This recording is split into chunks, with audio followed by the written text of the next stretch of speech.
இந்திய மருத்துவ ஆராய்ச்சி துறையில் மிக முக்கிய பங்காற்றியிருக்கும் டாக்டர் சௌமியா சுவாமிநாதன் புகழ்பெற்ற வேளாண் விஞ்ஞானி டாக்டர் MS சுவாமிநாதனின் மகள் ஆவார்.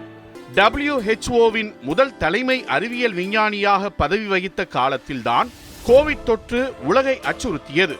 அந்த காலகட்டத்தில் தடுப்பூசி விநியோகத்தை உறுதிப்படுத்த முக்கிய பங்கு வகித்தார்.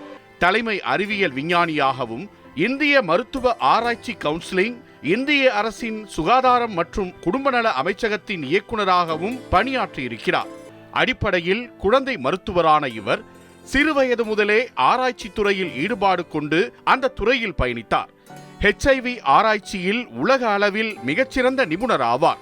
தனது தந்தையால் தொடங்கப்பட்ட MS சுவாமிநாதன் ஆராய்ச்சி அறக்கட்டளையின் தலைவராக இருக்கும் அவர் உலக அளவில் ஏற்படும் கால மாற்றத்திற்கு ஏற்ப மக்களுக்கான விழிப்புணர்வை ஏற்படுத்துவதில் முக்கிய பங்காற்றி வருகிறார்.